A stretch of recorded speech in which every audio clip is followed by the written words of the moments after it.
దైవాన్ని కోరిక ఎలా కోరాలి?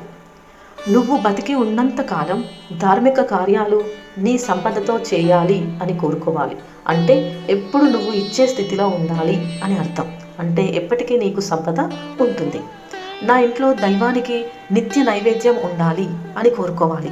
అంటే నీ ఇంట్లో ధాన్యం ఎప్పుడూ నిల్వ ఉంటుంది. నా ఇంట్లో నేను నిత్య పూజ రోజు చేయాలి అని కోరుకోవాలి. అంటే నీ ఆరోగ్యం బాగుంటే నువ్వు ఎప్పుడూ ఆనందంగా ఉంటే నీ ఇంట్లో నిత్య పూజ చేస్తావు.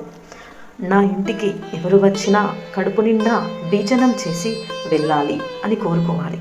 అంటే నీకు అనుకూలవతి అయిన ధర్మపత్ని భాగస్వామి అవుతారు. నేను నా చివరి దశ వరకు నీ క్షేత్రానికి దర్శనానికి రావాలి. అంటే నీకు సంపూర్ణమైన ఆరోగ్యాన్ని ఇవ్వమని అడగటం.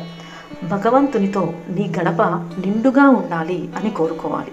అంటే నీకు సమాజంలో తగిన గౌరవం, మంచి పేరు రావాలి అని కోరుకోవడం. కుటుంబం అంతా సంతోషంగా క్షేత్ర దర్శనంకి రావాలి అని కోరుకోవాలి. అంటే నువ్వు ఆరోగ్యంగా, ఆర్థికంగా, కుటుంబంలో అన్యోన్యంగా ఉంటేనే జరుగుతుంది. ఇంకా ఏమి కావాలి జీవితానికి? చివరిగా నేను పండు ముత్తైదువుగా సంతోషంగా కాలం చేయాలి అని కోరుకోవాలి. అంటే భర్తకు సంపూర్ణ ఆయువు, ఆరోగ్యం కోరుకోవడం.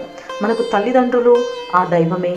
వారిని కాక ఎవరిని అడుగుతామో, కానీ ఆ అడిగే కోరిక ఇలా ఉంటే ఆ దైవం కూడా అనుగ్రహిస్తుంది.